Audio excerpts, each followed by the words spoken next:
The gene keys has a lot of science behind it in genetics.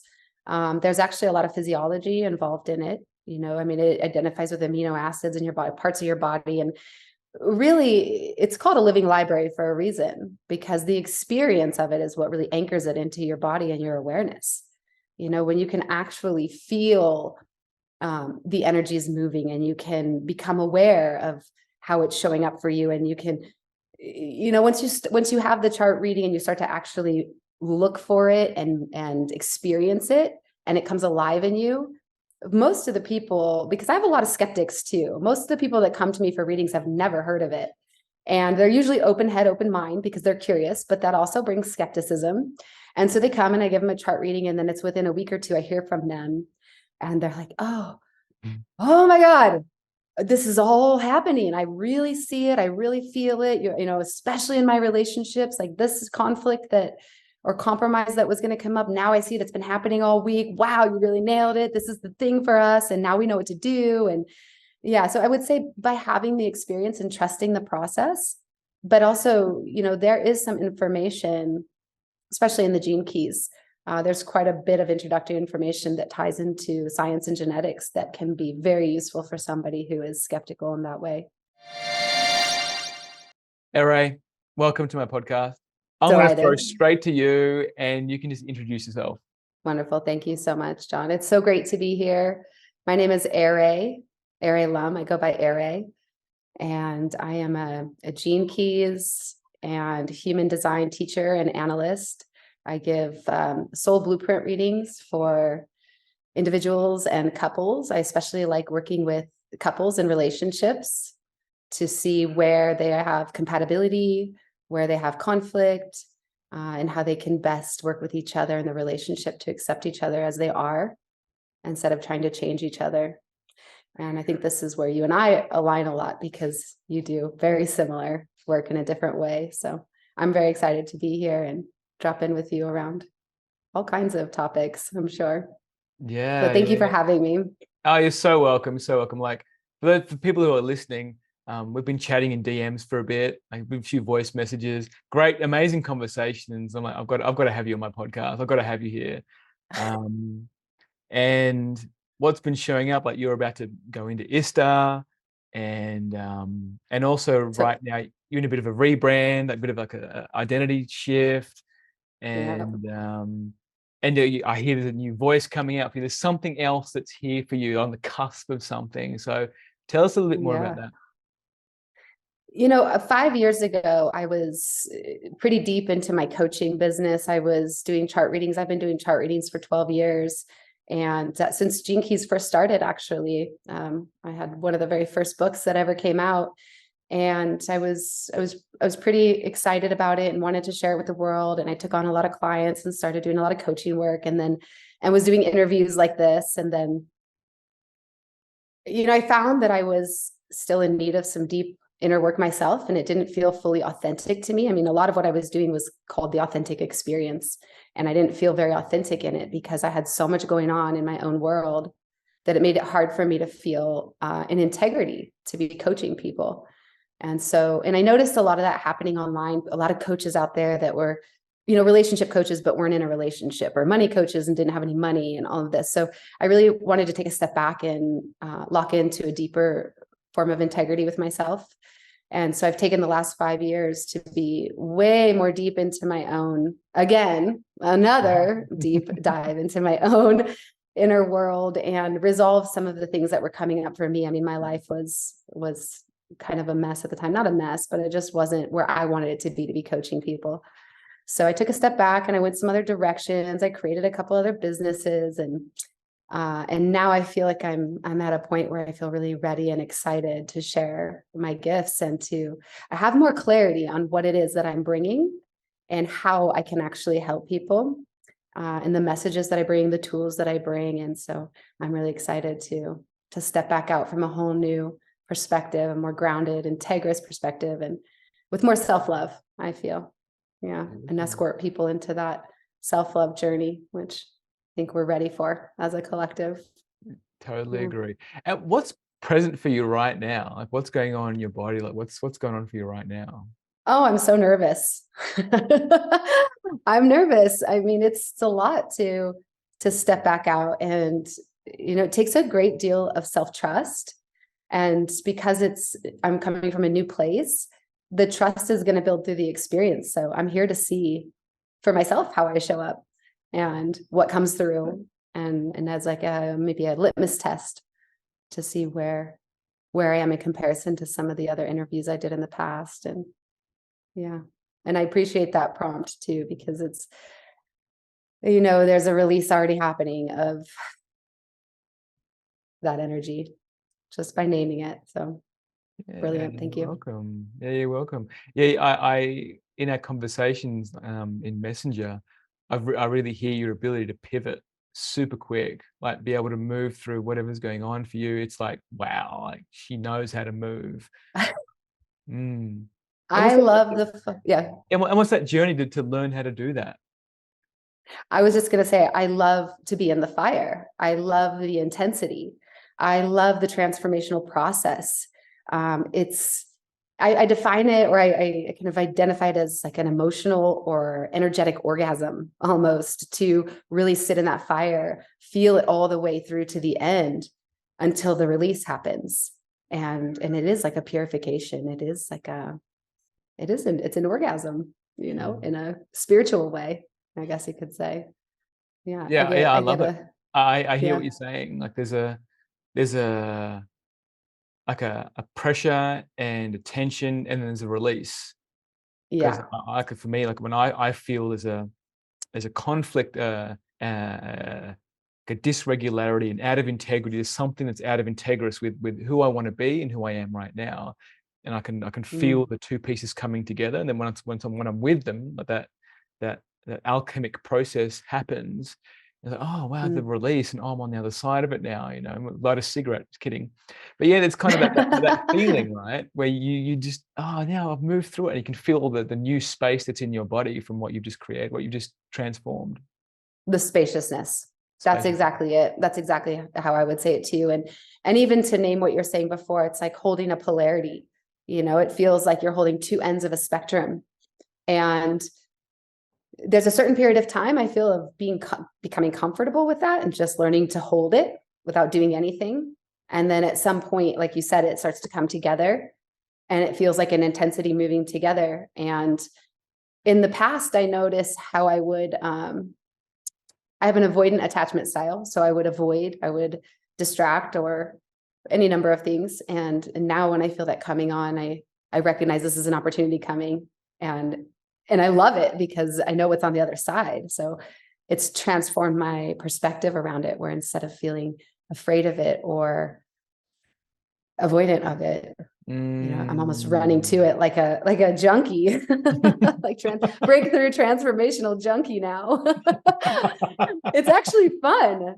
People don't understand, and they don't believe me when I say that, but it can be really fun. And in a Totally. relationship, when two people can sit with each other and both agree to that process and really hold that and move through it, it's exhilarating, Yeah, as you know. thank you. You Yeah. totally agree.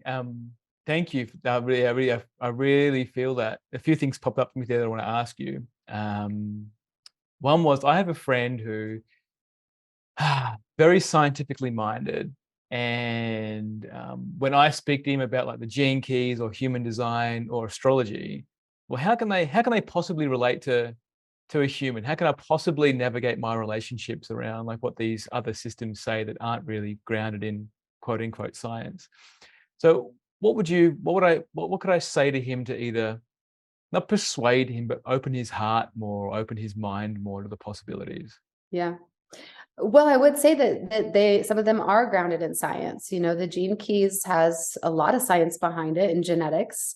There's actually a lot of physiology involved in it. I mean, it identifies with amino acids in your body, parts of your body. And really, it's called a living library for a reason, because the experience of it is what really anchors it into your body and your awareness.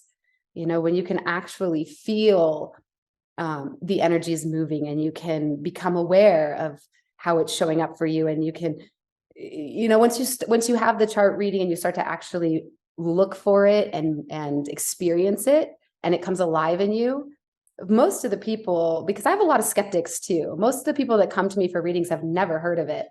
And they're usually open head, open mind because they're curious, but that also brings skepticism.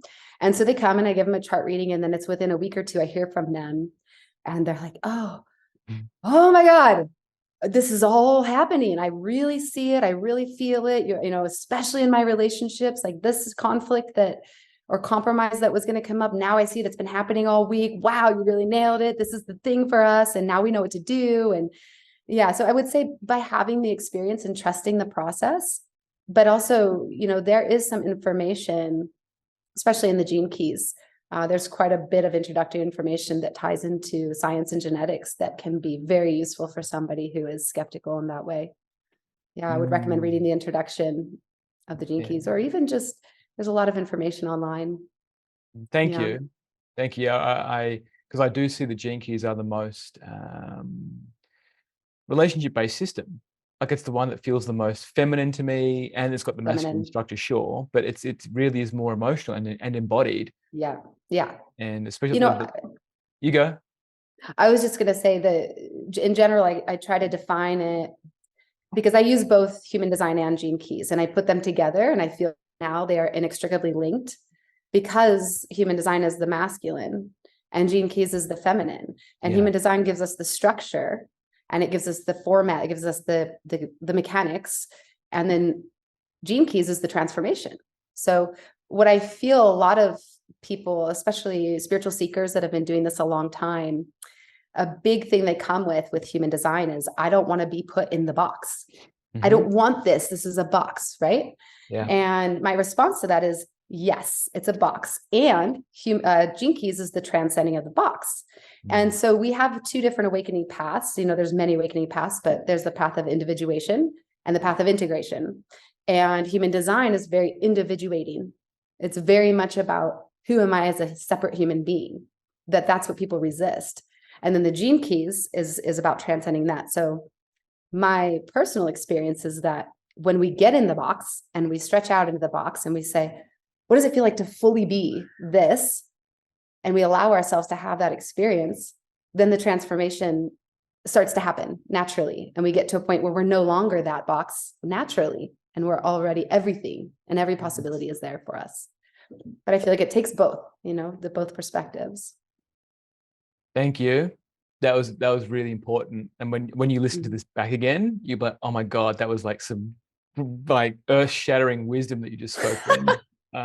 Especially in the comparison between the human design and the gene keys, because I do see that my ex-business partner very much tied into human design. He loved being a manifester. He loved having all these traits. And I'm being a generator, I had to abide by all these. I had to do all the things to make sure I wasn't upsetting him and making him angry. But then when I transitioned more into the gene keys, I could really see this softening of what was really required to make that relationship work, and the relationship with myself, to forgive myself, to become something that I didn't in order to fit in with his model of the world, which was very transformative for me. So when I started looking into the gene keys, I'm like, no, this is the thing for me. And this is much more who I am, and how I can see that as a community and moving forward as the individual within a community, and the community within like an organization, and the organization within the world. It's much more of a like the synarchy, right? The embodiment of what it means to be connected to everything, and assuming that we're a little silo, but really we are everything and one thing at the same time. Yeah. And I have a question for you. Yeah. Well, what was it for you? Well, I have a couple questions. I guess I would start with like, what was your first experience coming into the gene keys, and what brought you to that, and how has it transformed your life the most? Yeah, great question. So how did that transition happen? I think I saw a post or something about the gene keys. Oh no, that's what happened.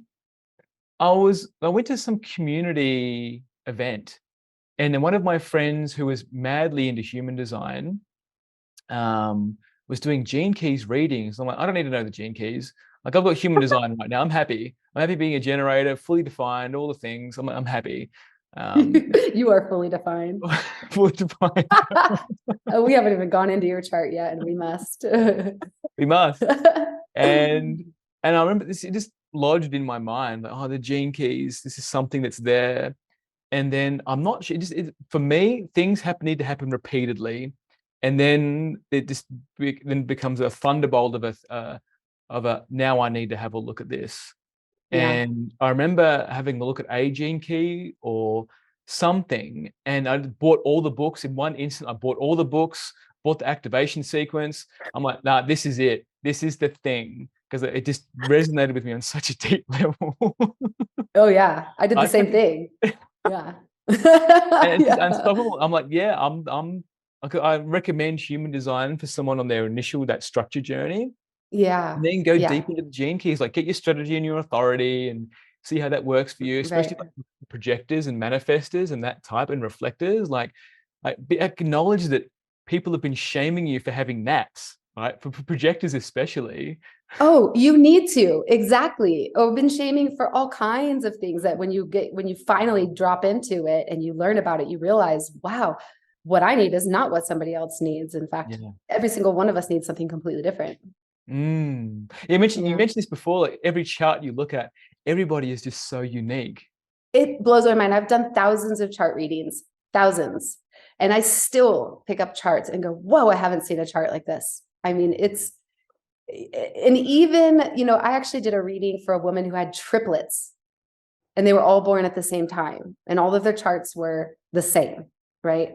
But part of what I do too is like an energetic soul blueprint reading. Like I see someone's soul essence immediately, and I can kind of channel back and use this framework, the human design and gene keys framework and language in order to deliver that message. And so working with these three children, I could see immediately how they were different. And in the gene keys or in human design with the 64 gates, each gate can show up in 64,000 different ways.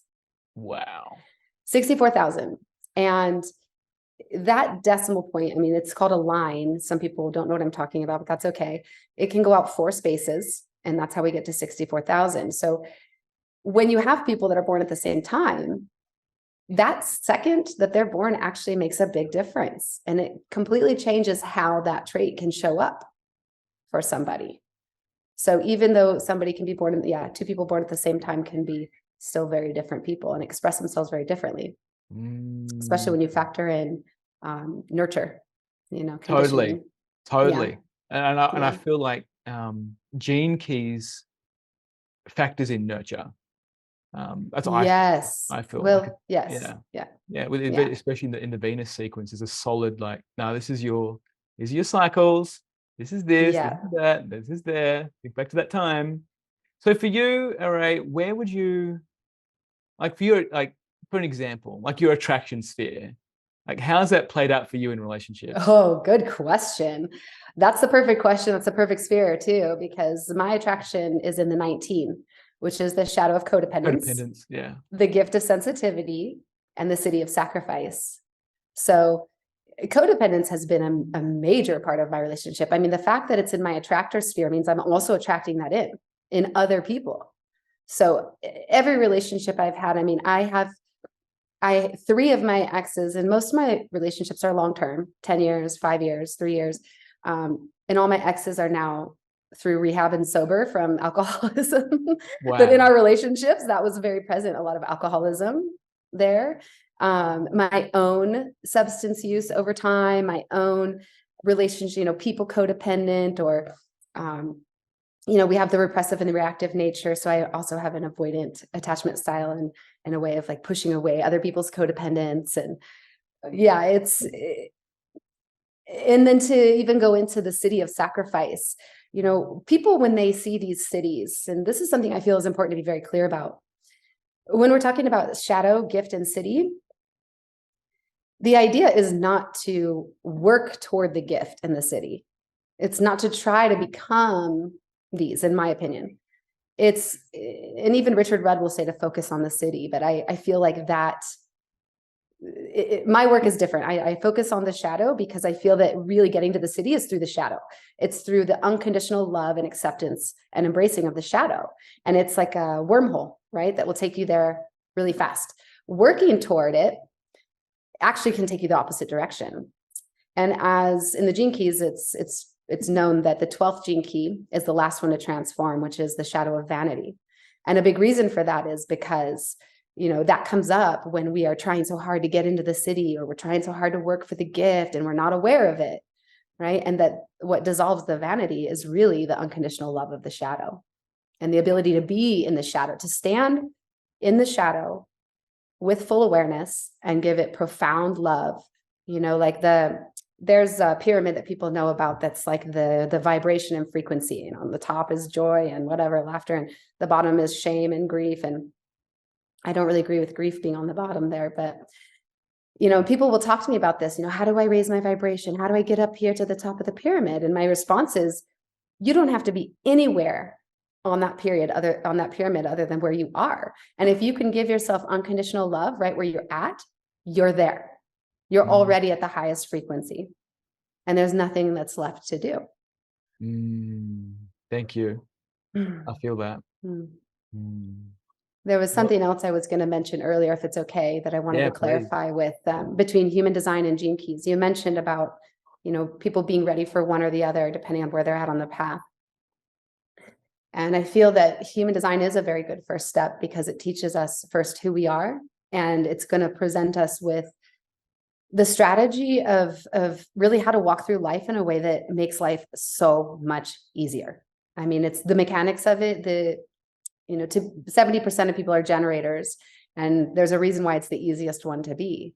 And when generators learn about human design and they learn how to follow their gut or their yes or no in that way, life becomes so simple. It's like one thing, only one thing you ever have to do or think about, and that's it.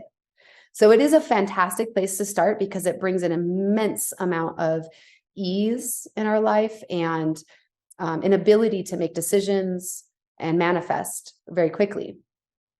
And then the gene keys is kind of a next step where we start to transform. You know, we take that as we're living our human design. Now we can work on our transformation. However, I started with the gene keys. You sound like you started with the gene keys. A lot of people do that. Human design. You know, started with human design. You started with human design. Yeah.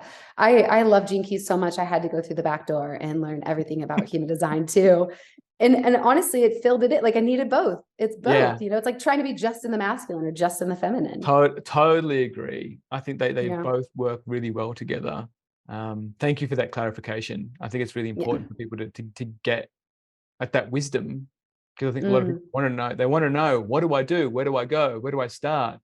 And the chart can be so overwhelming. Like you plug in your both charts. I mean, I think the hologenetic profile was more overwhelming to me than the body graph, because I'm looking. Really? I'll look at what am I looking at? Like all these spheres and these letters, and the body graph made sense to me purely because the triangle, you know, the square and the throat. There was a body overlay there. But then once I got the gene keys, once I understood how that map, it's I think what threw me, because it was so simple that I was looking for something that was complicated. Yeah. But then once I get it, I'm like, I get this. Like this is so even the hologenetic concept is amazing. Do you have the 23rd gene key? In your human design? Do you have the 23rd gate? I don't know. Okay, we'll check. I've kind of made it. This is the vanity. This is 12 speaking. Good. Good awareness. That's brilliant. I love that. Like I want to embody all the keys. I want to do everything. Listen to all the keys, and I do. Like today, I felt an urgency to listen to the 40th, so I'm going to listen to the 40th while I've got the 40th as my pearl. I'll listen to that while I'm mowing the lawn. And I've been listening to the 51, the 57, like or the 43. Like I feel there's keys that just drop into me, and I need to listen to them. And it doesn't matter how many times I listen to them, some other freaking wisdom will drop in. I'm like, always. Oh, it blows my mind. The other day, I don't know which one I was listening to. and maybe it was the 33, but it was about taking, maybe it was the 51. It said, take a step back, like close your laptop screen, take a pause from life. And I was like, I need to do, I've not heard in any Gene Key before telling me to close my laptop screen. And it blew my mind. And then like I've also listened to Gene Keys on mushrooms as well. Like I'll like go into the nature, I like have my I'll listen to the audiobook.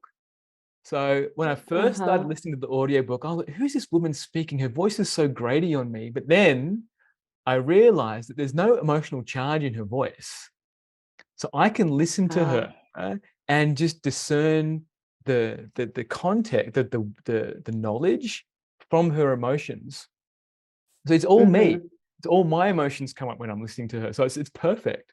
But yeah, I went on a bit of a tangent there, but the 12. So I was listening to the 12 frequently. I was like, yeah, cool, I'm going to crack this ring of secrets. I'm going to say that again. I'm going to crack this ring of secrets. Like I'm going to do it. I'm going to listen to 12 enough. Right. And then vanity kept coming up again. I can't, it's like a finger trap. It's like vanity. Like the Chinese finger trap. Yeah. I'm stuck in this. Like I can't. You cannot transform vanity by going straight at it, because it's vanity to go for vanity. It's why it's the last one to transform. Honestly, vanity transforms when you're no longer trying to transform anything at all. When you're so completely content and happy with who you are in this moment. And this is when all the shadows transform, really, is when you no longer even want to transform them. I mean, the process of allow, accept, and embrace, which would be a good thing to talk about. Once you get to the point where you really start to see how this shadow has benefited you and how it's like, in a way, it becomes a gift. It becomes your gift. And then sometimes you don't even want to lose it. Yeah. And you forget about it. You move on to something else. And then years later, you're like, whatever happened to that? I wasn't paying attention. That's when it goes, really. When you're done with the idea that you even need the transformation process, that's when the 12th gene key will start to transform. Yeah, I feel that. It's a big one, that 12. It's a big one in our culture. It's my culture sphere. Right. So it's who I'm here to work with. Great. Yeah. I love it. 59 is in my culture. So I love. Perfect for ISTA. Yeah, totally. Yeah, it really is. Because 59 is intimacy. Yeah. It is. Yeah. Intimacy wise, the number of partners that I've had, the number of kids that I've had. I've got one of my own kids, but I was a sperm donor many, many years ago. And that was like, I didn't know gene keys or human design back then. But when I had a reading, like, have you got a lot of kids? And I've got, yeah, kind of. Because it's the baby maker channel. Baby maker channel, you know? Yeah. It was hilarious to me. And it all started dropping in when I started getting these readings. But in all of that, the human condition piece. So it might be great to speak to all of these things and all of these systems. At the core of it all, what does it help us understand about ourselves? That's a great question. I mean, I would say that both human design and gene keys help us understand ourselves, but the process of transformation, I think what it helps the most is to accept that we are, or even just realize that we are all such unique beings and that we're made to be that way. And that not only do you have these shadows, which are not flaws anymore, and in my mind, they're just opportunities to experience parts of yourself in life, right? But that we actually get to be who we are. And that a lot of people, when I do a first session with them, they can be a bit triggered, or they're not happy with their chart, or they feel like they wish it was something different. And when we're really, really radically honest with ourselves and we really dig deep, we start to realize that we actually wanted to be that way, and that it's okay to be this way. It gives people permission to be who they are. I think that's the big realization, is that it's okay to be who we are, and it's okay to be different, and that we live in a culture that tries to homogenize us and fit us all into, certain categories.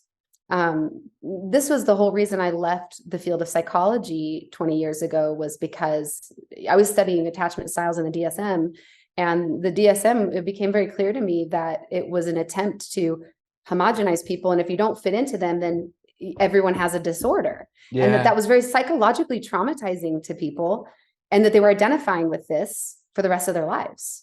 And the way I see it is there's 8 billion unique people on the planet, and we need to be allowed to be unique and not try to homogenize each other, but really celebrate our differences. And instead of, if this person's way over here and they don't fit into this setting, this classroom setting, instead of labeling them as ADHD because they don't want to sit there, they may be here to have a very physical purpose. They may have, if we can hone in on what their purpose is and what they're here to do, and direct them in that way, and say, you're a perfectly normal human being. And as long as you're following your design and your purpose, and you're going in the direction that you really want to go, then this whole thing can dissolve for you. It doesn't have to be a box that you're trapped in, and, I don't know if it's necessary to mention, but I think a lot of that purpose of the DSM and the disordering is medicating too. And so for that, Gene Keys has been an incredible medicine, holistic medicine, because it's the path to transformation without needing anything else. It's really embracing. I mean, if you have quote unquote ADHD, and you can really allow yourself to be where you're at and be with that energy and follow that energy and give unconditional love to that energy, and ask yourself, what do I want in this moment? And what is meaningful to me? And when something's meaningful to somebody who considers themselves to have that energy, they can pay attention for a long time. And it's healing, I feel, to realize that you are perfect as you are. And I like to say a eternally unfinished masterpiece, just as we are. Thank you. Yeah, I really feel that. An eternally unfinished masterpiece. Yeah. When you said that you see 8 billion unique individuals, I really felt that too. Like everybody has their own blueprint, and then like the Gene Keys and human design, there's just a guide. To realize that we each came here for, each of us has a purpose. Yeah. And that if you came with these, gosh, I don't even like to say the word disorder, but just to bring clarity there, it limits you from fully stepping into why you came, because you actually need that energy to do what you came to do. So it's the dissolution of shame in that way. Totally. And that pathological model, it does hold people down. So I've got 2 clients that I'm working with at the moment. One's had multiple DSM diagnoses put on her, and she's received them because it gives her, it validates her who she is right now, and she's needed those acronyms to help her. Okay, cool. This is help understand what's going on for me. But in the long run, she doesn't want them. So she's like, cool, I don't want these anymore. Like, can you help me move through these so they don't become this pathological module that is on me? It's like, yeah, totally. We can help you move through all of this. Like, it's not, that pathological model is aimed at a prognosis of, like you said, medication and treatment. Medication, that's the only way forever. And that's a real trap for people. But similar to the human design, to have that labeling, if somebody needs that to feel an understanding or to feel regulated or normal in some way, it's just like stepping into the box of human design. And, what I can maybe, in my opinion, a less fulfilling approach. But the problem is that our society doesn't have a framework for transcending that box when someone's put in it. Yes. Thank you. Yeah. I totally agree. Like you're even when my brother had leukemia, and he's been, and again, this is the term, like remission. Like, you're not cured from it. You're actually in remission for once you've had it. So you're in this box for however long. Ever. Ever. But wait a minute. Like I feel pretty good right now. Like, so there's this thing around it. And we create with our beliefs. So that has an impact on the rest of our life. Totally. And then if in the States and certain countries, they'll laud that diagnosis against you. Like, they'll check your mental health records, right? Oh, that's a really good point, actually. These things are 100% can be used against us. Yeah. Yeah. In work situations and education situations and relationships with our parents. Yeah, absolutely. Oh, you have this thing. Oh, it's your thing. Oh, I don't even need to believe what you're saying because you have Yeah. this thing. Totally. And I've seen that play out in relationships where, and couples that I work with, where one will be diagnosed with bipolar, and then all of a sudden they're continuously gaslit about what's Right. really going on for them. So that's not fair. Like, her reality is Yeah. still her reality. Like, there's Right. something And it's that's valid. it's valid. Yeah. It's Yeah, valid and it's not being validated. She's being told that it's wrong. totally. Which just Yeah, exacerbates the problem. Because exactly. in my technology, depending on which bipolar you're from, the characterology technology, bipolar is created by being played by both parents. So Mm, your mum plays you off your dad plays you off your mum. You want love from both of them, so you just become two split people to placate your mum, placate your dad. But in the middle, you don't really know who you are. And in that, the bipolar diagnosis in my technology, it's known as the psychopath. And this is old German language. So when you call someone a psychopath, if you haven't decharged the word, it comes with all of the charge of like what you're right. psychopath. So for me, it's just a label. It's like the But 64th gene key of psychosis thing that happens for people. Yeah. Yeah. but in this model of the psychopath, they become amazing leaders. So when I use Right. characterology on people that have become leaders, like Trump and other people, like, they've got that characterology of the bipolar split inside of them. But for them, deep down, there's this trust. They don't know how to trust people because they don't know how to trust themselves, because they Trust need to themselves. betray themselves in order to Exactly.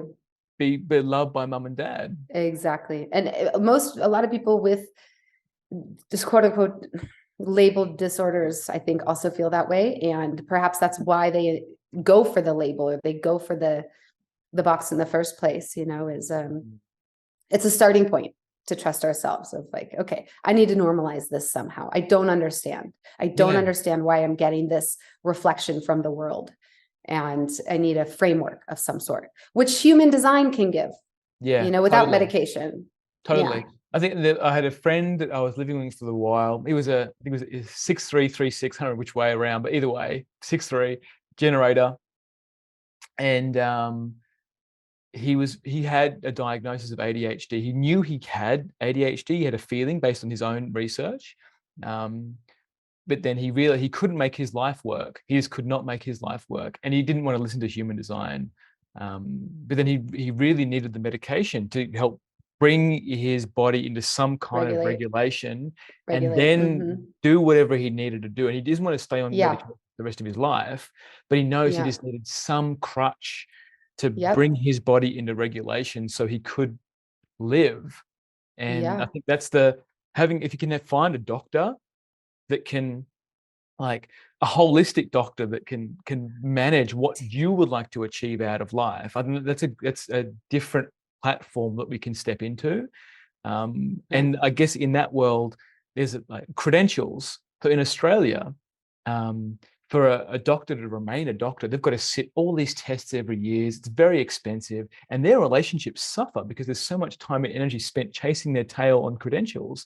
But Yeah. then in our world, like, the credentials can be who we are embodied, we know that we are. I know at the start you spoke about there's coaches that are communication coaches and they suck at communication, or they're relationship coaches and they don't have a relationship, right? But there's something about Yeah. what your inner purpose is that it feels like you're pre-credentialed to Yeah. exact those gifts onto the world. Yes. I 100% agree. Speaking of these transitions and coming out of the dark and into the light, so, and this has been your journey over the past few years. You're coming out of this cocoon, this chrysalis, into something, transitioning into something else. So Mm, big time. Oh big yeah. time.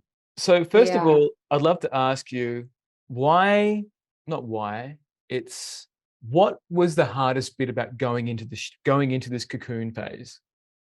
Good question. Oh, such a good question, actually. We'll call it a dark night of the soul, actually, was what it felt like. Um, and I would say by far the hardest part was just going in alone, because it's very easy to get lost in the shadow. when the feelings of fear and anger and hopelessness and despair and powerlessness and all of those old feelings that we've actually been carrying a long time come up, it's hard to remember how to transform them. It's hard to remember. I mean, now, after all these years, it seems very simple. Like, it's just, I tell people, be okay with where you're at. And if you can't be okay with where you're at, be okay with that.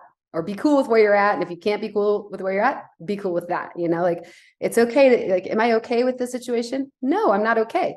Can I be okay with not being okay? Yeah. Okay, then you're good. That's all you need to do. That's presence. That's self-love. That's unconditional love right there. That's the best, and so now it's just very simple. Like, the "it's okay" mantra was what really got me through that. But I just felt lost. I felt, somebody told me about 8 years ago that the path, that in the next level for me was going to be to really feel my feelings deeply. And that if I could really feel that, she said, she was a mentor I worked with for a year, and she said, I want to see you depressed. I want to see you suicidal. Like, if you're in that, then I know you're in the right place. Well, being the person that I am, loving to be in the fire, just like I'm kind of like an edge walker anyway. So I distorted that a bit and went looking for pain. Like, I was just like, all right, bring on the pain, bring on the grief and the fear and the anxiety. And like, the sooner we do this, the sooner we make it through to the other side. And I created a lot of unnecessary pain and struggle for myself, trying to do it, trying to make it through. So I had a kind of a psychological break, or at some point where a nervous break, or whatever you call it, and just kind of fractured in a way where I was like, I just can't do it anymore. Like, I can't. That was a very low point for a while. And, a lot of light came in through that experience of, I don't have to find the answers. I don't have to know anything. The answers will come in their own time and in their own way. And 98% of our unconscious is already working on it. And it's going to get back to me with the full report when it's time. And I was working so hard to try to figure it out and to try to understand awakening, try to understand my feelings and how to transform them.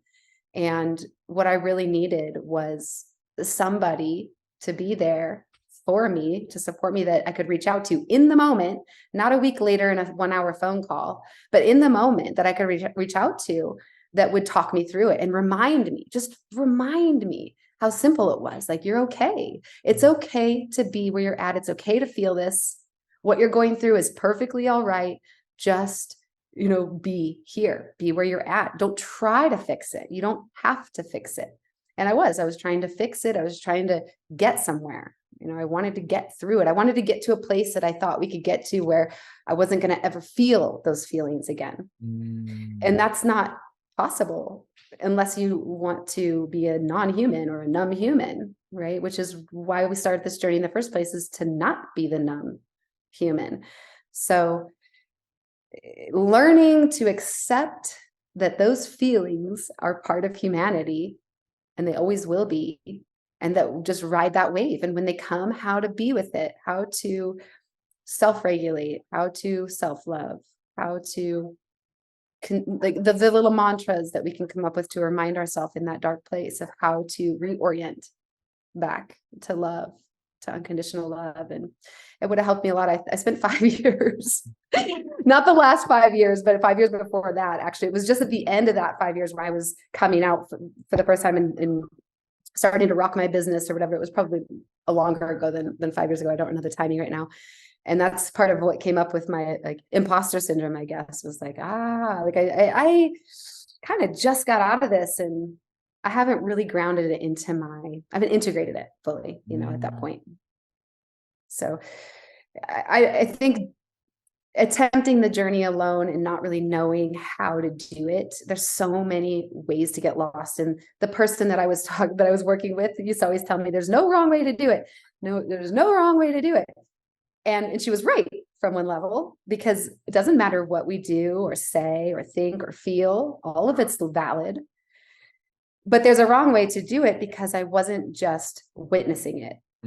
I was in the gene keys, we talk about reactive and repressive natures, and I'm a more reactive nature. So a reactive nature is trying to do something, trying to fix it, trying to, it's like interacting with it to try to make it go away in some way, totally aware of it, and I was really deep into trying to fix myself. And yeah, the ease that can come from, okay, this experience is happening. It's okay. There's nothing wrong with me because I'm feeling anger or because I'm afraid. There's no part of my life I need to get to where I don't feel fear anymore. I don't need to feel ashamed of the fact that I'm afraid. It's okay. I can just sit with that now, and be with that, and just tell myself, you're good. You got this. Be afraid then. Go be angry if you need to be angry. Permission. I think permission is, there's like 5 master keys that I personally work with, or that are like what I call the master keys in my own awareness. And like trust, or being the witnessing. You can pick one master key and it can take you all the way there. You can just witness for the rest of your life and not do anything else, and you're there. Or you can like fully trust and surrender to life, and that could be your path. And as simple as that. So simplicity, coming back to the simple little mantra of it's okay was what really helped me. This is, you're okay. It's okay. It's okay. But it's not okay. Well, it's okay that it's not okay. But I hate this. Okay. It's okay to hate this. Oh, but I don't want to do this work. Okay. You don't want to do this work, but I want it to be over. Well, that's all right too. It's like, wow, just like brings so much ease to the nervous system. Yeah, I really hear the surrender. Surrender. Yeah, in every single moment, like wanting to get rid of the emotion. Like, I don't want to be angry. and yet you're angry right now. Yeah. And it's valid. It's just another feeling, because you get these layers. You have the layer of feeling angry, and then you have the layer of feeling not wanting to feel angry, and then you have the layer of feeling afraid of how that's impacting other people. And each layer needs its own attention and its own, it's okay. Totally. Each one. And it's like a combination lock. And I start first with what's the feeling the most close to me? Well, like right now, if in that moment, maybe I'm afraid of that my anger is going to impact my child, right? Maybe that's the thing that's most in my awareness. Okay. So you disarm that layer first, and kind of work your way in. Am I okay that I'm angry with my child right now? Not with him, but around him. No, I'm not okay with this. This feels like I'm scared, Okay. So be scared. Okay. This is great. This is perfect. Good luck with my child, Luca. Last night we went out to dinner, and he's got defined throat and defined G and projector. And just the 2 centers only? I think that's all that's jumping out in the conversation right now is just those 2. Okay. But then he when he screams, it's like the whole world can hear him scream. So, we were out to dinner last night. Oh gosh. And oh then my gosh. and we were sitting there, and like for me, like I'm just letting him scream. Like I'm like, just scream. He's barely 6 months. Oh yeah. Yeah. And Cassie's like, oh, we need to take him outside. We need to do this. Like I need to put him on the boob. I'm like, it's okay. Just I'm okay with him screaming. Like I've integrated my tantrums. Like I'm okay. I could get him screaming point blank in my ear. I'm okay with all of him.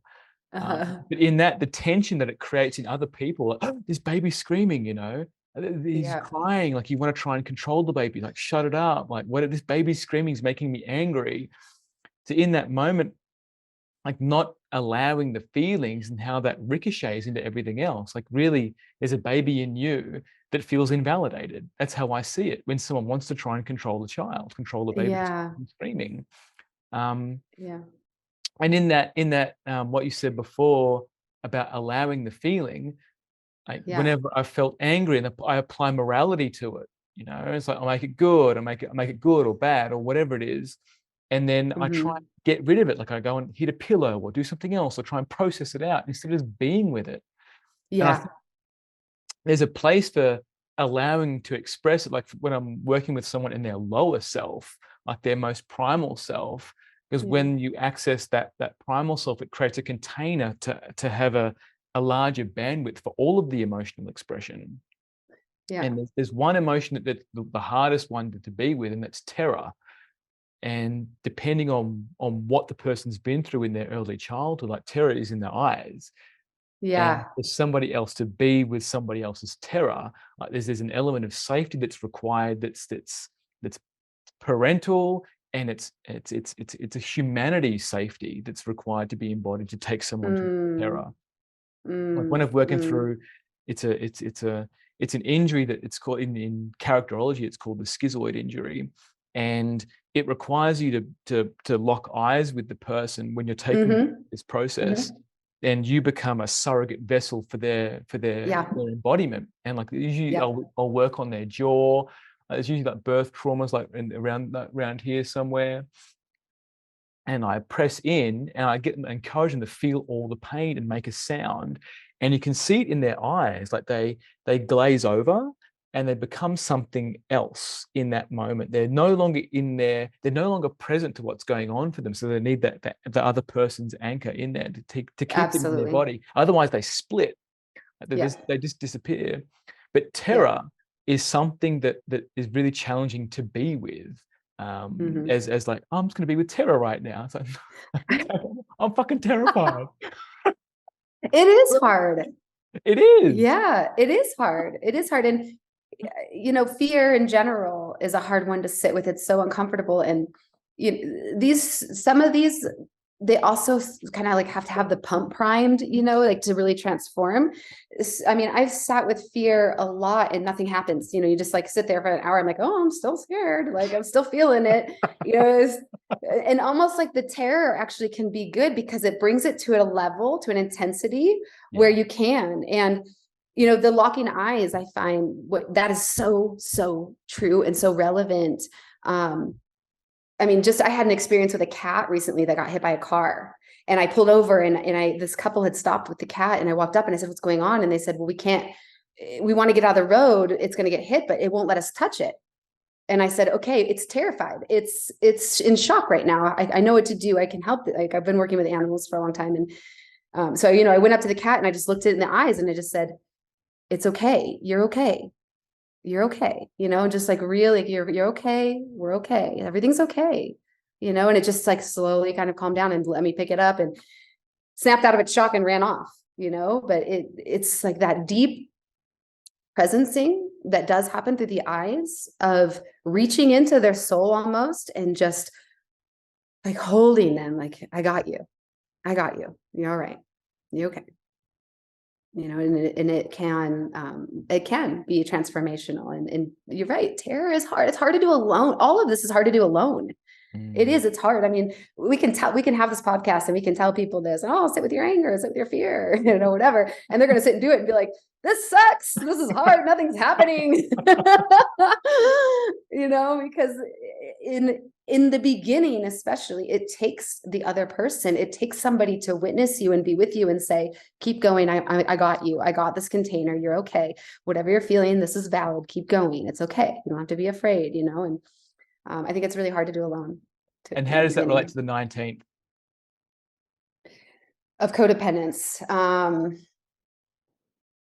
That's interesting because I do see in my relationships, there's been a long time pattern of wanting to have somebody be there for me in a way that has kept me from being able to really self-regulate or hold my own emotional stability or my own emotional pull, and it's only been in the last maybe 5 years or so that like there was a moment where it clicked for me. I remember this moment, it clicked for me, where I held it for myself. And in that moment, it only took less than a minute for the emotion to come through. It was really fast. It wasn't like a 3-day process and you're crying to everybody and telling everyone the story and all of that. It was like, if I just sit and be with it and like really anchor into this and allow it to move through me, it's fast. But it took me so long to get it. The words weren't enough. It took seeing somebody else do it. It took having somebody presence with me. it's a process, you know, and part of any process is failing too. I mean, it's the discovery. We have to be okay with the failure, and we have to be okay with the part of us that doesn't want to fail, and the part of us that is upset that we did fail, and forgive it all. You know, everything is to be forgiven. Every experience that we could possibly have is okay. I mean, this is really what it comes down to in my soul now, is that there is, like, everyone is innocent. We are innocent. We truly are. And that everything that anyone does on this planet that looks like it's not innocent, it's coming from trauma, confusion, conditioning, a lack of self-love, a lack of direction, just not knowing how. We don't know how. And if we did, we would do it. Nobody wants to walk around with all of this stuff, you know? We don't want to project it onto other people. We just don't know how. And when we blame people that don't know how, you know, they did this to me and they did that and they gaslit me and they projected on me and whatever. And this is a big thing I work with. I work with a lot of narcissism. Like, this is a big, big, big thing for me, because this is one of the biggest things I see in our culture right now, of what's being projected on people. You do something I don't like, you act in a way I don't like, I'm going to call you this thing, and I'm going to tell everybody about you and that they should avoid you, and and how absolutely harmful that can be. Instead of recognizing that this person's doing all those things because they just don't know how to be with their feelings, and they don't know how to resolve what they're feeling, and they're trying in a way that is harmful, but they're doing the best they can. You know, they don't actually wake up in the morning thinking, I'm going to go out and hurt as many people as I can today, and I'm going to, like, have this vendetta to, like, you know, cause pain to people. Like, that's not really what people, most 99% of people who are labeled this way are really not intending to cause people pain. They're really just trying to find their way. You know, compassion. Yeah. Thank you. My SQ. Yeah, right. When I heard you speaking, I also heard the 18th keep popping out at me, like the 18th, like that perfection. That's my North Node, my unconscious North Node. Yeah, the non-judgment. I mean, it's huge, because the moment that it's the irony, right? Like the mirror. So the moment that we blame somebody and take on this idea that they've done all these things to me because they're a bad person, and we go out, we tell the world, watch out for this bad person, don't love them, don't talk to them, don't give them what they need. Who are we now? And how have we become that, what we thought they were? And how are we now, you know, creating trauma for somebody else? And how do we take responsibility instead of projecting it out and blaming this other person? Narcissism, by the way, I also relate to the vanity gene key, very similar, you know. Yeah. But how do we take responsibility for that instead and say, you know, these things happened. This person may have done these things and it made me feel this way, but it's not because they're a bad person, you know, this is how I feel, and this is why I feel it. And I'm going to be responsible for my own feelings, and I'm going to use that as the raw material for my own growth, transform those feelings, feel amazing, and be grateful to that person that they brought me that opportunity. I love that. I've got something to share with you. I commissioned a projector about 2 years ago to turn all the 64 gene keys into light art. So she listened to each gene key and made art from each gene key. Normally I show people the 55, but sometimes I show them the 14. Is there a key that you would love to look at? And I'll show it to them. Ooh, let's see. I mean, I love them all for so many different reasons. I know, right? Yeah. Let's see. I got to run through some in my head here. Particular with my own chart. Let's go with, I'd like to find a particularly triggering one. I mean,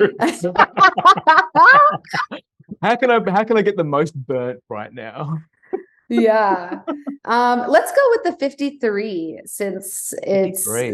The superabundance, the immaturity, and the expansion, just because so many people are going through like scarcity work right now, and money work, and what is abundance consciousness, and and what does immaturity even really mean? And yeah, I'd love to see that one. All right, great. All right, got it.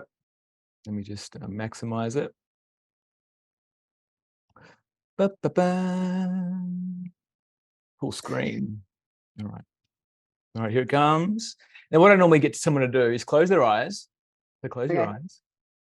And I'll throw it up on the screen. You say, open your eyes. And what I'd love to get is your first impressions, what you see, what you feel in your body. All right. All right. Okay. So I'm going to share the screen. All right. Whenever you're ready. I don't see anything. Oh. I'll close my eyes again. Oh, that's funny. My first impression is My first impression is, wow, that's interesting. I'm not even allowed to show. It is is simplicity. It's just a black screen. that's Must be the fascinating. 23rd gene key. Oh, there we go. Okay, I put my glasses on so I can see this properly. Woo. Yeah, wow.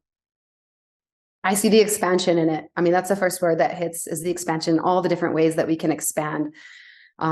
Tasting the colors of the rainbow, wanting to try lots of new things. The 53 is one for people because it's about starting things and not necessarily finishing things, that people have a lot of shame around the fact that what they don't know is that they deep down, they just want to try lots of things. They just want to taste the whole rainbow, and they don't really want to go commit to each flavor. They just want to taste it all. So, I look at this and I just see lots of possibilities of movement And what does color. it feel like? What's the sensation in your body?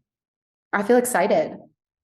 I feel like there's potential, an opportunity to explore and experience lots of different things. Yeah. I want to go into it. I want to sit in the middle of that. What does it feel like to be inside of that? I love it. I love it. Yeah. Do you feel like you've had enough? Shoot, you want to show me another one? No. Oh, I see. Okay. Yeah. I mean, I could sit with it for a while and have my own meditation here, and bring the superabundance through it. But Yeah. I have this 53, so in my IQ. So there's also like to take full responsibility too. There's also that part of me that has the immaturity, or the not wanting to complete things too, that gets to a point where and I've had enough, moving on. That doesn't, that's part of what the 53 is all about. It's like it takes the taste and then it moves on down the buffet. I love that. Thank you for your reflection. Yeah, you're Really welcome. appreciate that. That's great. Yeah. So is there anything else that you'd like to share? I feel like it's done energetically close. Yeah. What else would you like to share? Oh, this has just been so much fun. I feel like we could just sit and talk for hours, and there's so much more we could go into. I mean, we did a lot of human design and gene keys, and it's really kind of technical, and it might be hard for people that have never heard of it. And there's so many more realms emotionally, in terms of intimacy and all of that we can go into. And that could be a really good thing for us after the ISTA to go into more personal, more vulnerable, more transparency and all of that. So this has been so fun. It's really been fun. I love your energy and your questions and your wisdom and the connection. The connection feels really sweet. Yeah. Yeah, I feel that. Yeah, the connection feels really sweet. Your intention on the other side of this transformation, do you have one? Have you? I have do you want me to get my whole list? Please, yeah, No, do it. I have so many. Yes, I think vocalizing it's hugely important. Allow me to witness it. Thank you. And thank you for being such a support for me and such a cheerleader for me. I mean, you've been, it's like, I feel like the whole universe behind me, just yeah, go for it. Go through this portal. And because I love intensity and I love the fire and I love the edge. I mean, I've been waiting for the thing that felt like it was really going to be the impact, the full impact, like I said to you earlier. And it's a bit of an edge that I need a good, hard, emotional, spiritual fucking. And that's what it feels like it's going to be. And that's one of my intentions is I feel like I want this deep emotional purging in a container of witnesses of shame, guilt, fear, anger. That's a big one for me, is emotional transparency and vulnerability. And I haven't really been witnessed very much in that. I have, but I've been, in my last relationship, it was he was very uncomfortable with it, with vulnerability and transparency. I can feel my throat as you speak. I feel it too. Yeah. Yeah. And so I know I still need that. I still need to feel witnessed and like, okay, like it's okay to do this. This is, I know it's okay, but the experience needs to happen, right? Like I need to get through that. Another part of it is boundaries, obviously better boundaries. One of the things that's always been in my relationships is lack of sex drive. And the reason now these last years, I'm learning why that is, and I've been transforming it already, is getting to my yes through my no. And it's been a fear of saying no. It's not that I'm afraid. I mean, I always do say no, but then it comes with guilt and shame and, this, the fear that I'm going to be abandoned and all of that. So like a really empowered no, empowerment in general, embodiment for sure. Yeah, I mean, I want to find my desire, and I can be very, very, very, very selective about who I share that kind of intimacy with. And so as I've been doing my transformative healing with this the last few years, I've been wanting to call that energy in, but still not quite able to bridge that gap. So I feel there's an element here around rejection, like being able to reject someone and feel rejected, that I really want to go through. I've been calling this in, and people would think I'm crazy for this, but this is the edge walker that I am. I actually called in an opportunity a month ago. I knew when I was coming to Costa Rica, the situation I was coming into, and I told the universe, I was like, all right, give it to me hard. Like, I know I need rejection. Reject me, like really punch me with this. And so I unconsciously set up this opportunity where it was like, it just brought it all up for me.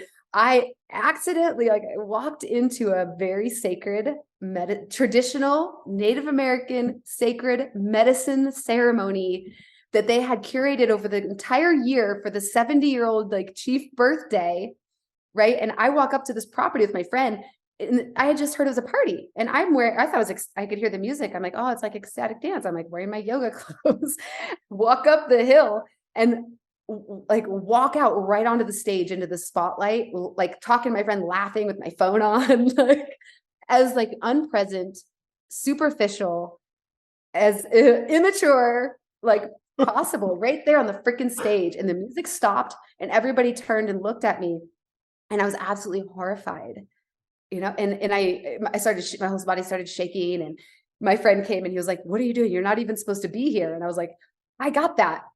I got the download the second I stepped on stage. I see exactly what's going on, and I know I shouldn't be here.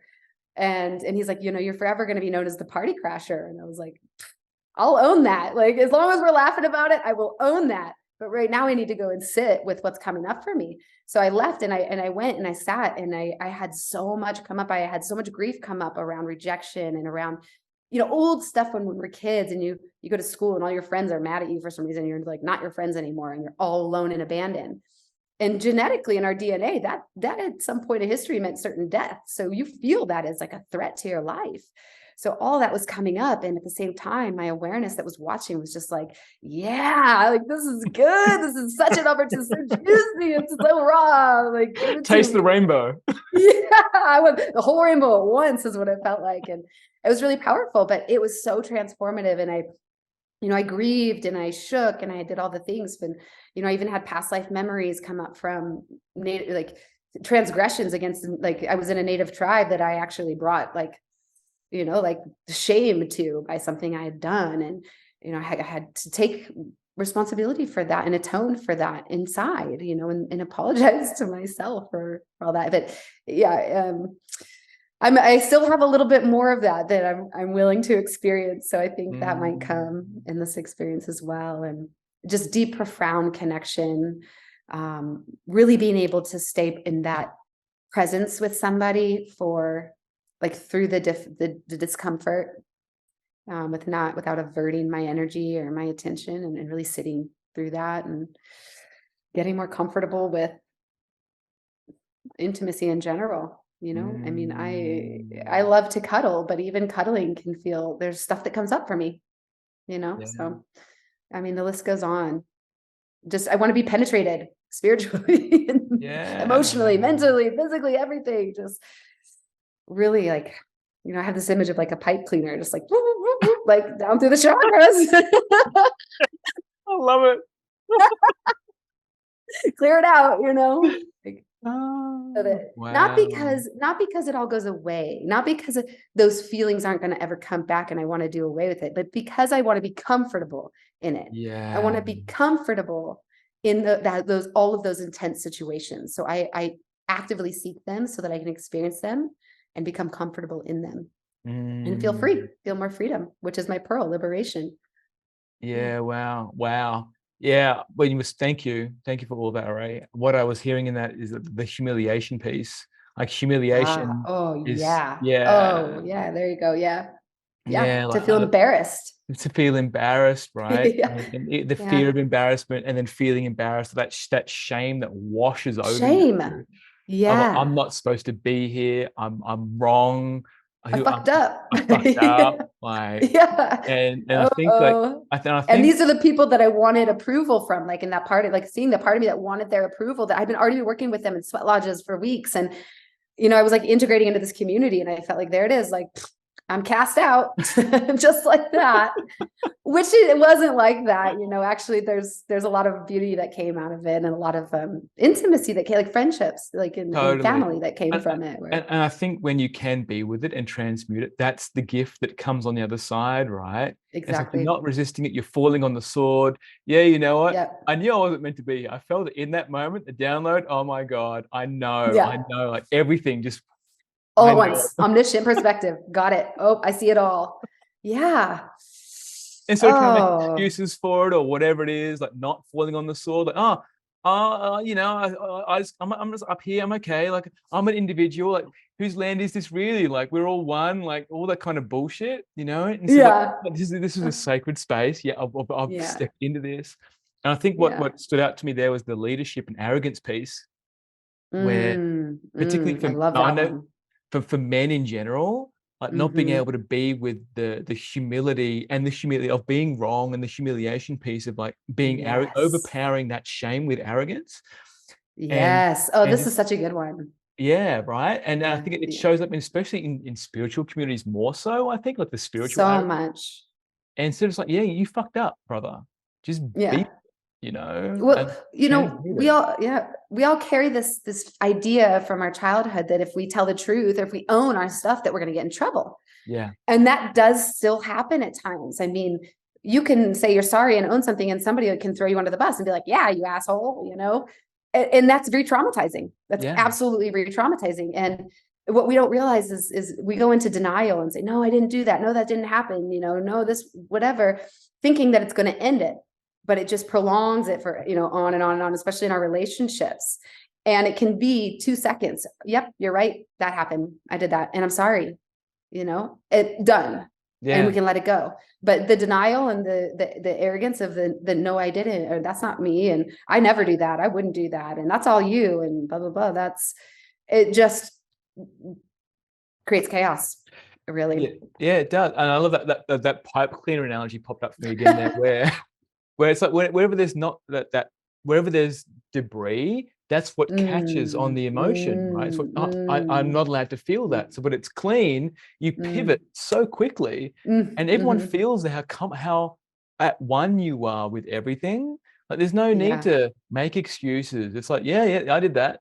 Yeah. And Yep. it's Oh, in it's your so voice, easy. it's in your body, it's in your cellular Yeah. chemistry. It's like you just, yeah. It becomes so easy. I mean, it's right through the eye of the needle, and it's so Yeah. simple. We avoid it our whole lives. And when we finally do it, it's like, oh my God, that really was the answer. I mean, I've said this before. I used to put this on Facebook a lot because everybody argues with it. But I would just say, everyone is right. We're all right. From each perspective, each person's perspective, they're right. And to just hear somebody, whether you agree or not, and just say, yeah, you're right. If I were you, I might feel the same way. It's like it disarms an argument immediately. And if somebody comes and they're, you did this and that and blah, blah, blah, blah, blah. And, how could you, whatever they're saying. And if you just look at them and say, wow. Yeah. I mean, the most powerful thing that I think somebody could say to that is, wow, what else you got? Like, are you feeling anything else? Bring it on. You're right. Like, I'm here to hear all of that. And that must've been hard for you to feel that I did that, or that I said that, or for you to feel that way. It Yeah. doesn't matter whether I agree with them or not. It doesn't matter whether I have the same perspective, because I won't. My perspective is always going to be different. I don't need to prove my perspective to them.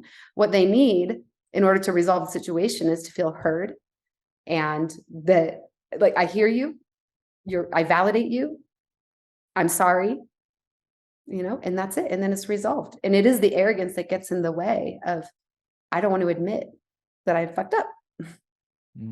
Whether I agree that I fucked up or not, it just doesn't matter, Yeah. Wow. Thank you. I think on that note, that's perfect. Thank you so much, Aeray. Yeah, thank I'm you. so deeply, deeply grateful for you being here and coming, like, emerging out of the forest to come and speak with me. Oh, literally, I've been in the jungle. Oh, you And are I look forward so to welcome. touching base again with you when you're outside of this process, when it's right for Yeah, you. let's do it. Let's do it. When your Yeah. wings are dry, or whenever it fews correct for you to have Yeah. a conversation. Like, I'd love that. I mean, you'll be hearing from me anyway, because I'm going to be like, oh my God, This happened and this and it's amazing. the rainbow. I tasted it. I got, there were so many colors I never knew about. All the new ones. Yeah. It's Thank you beautiful. so Thank much. you. Yeah. Thank you too. It's been a delight. I appreciate you. Thank you.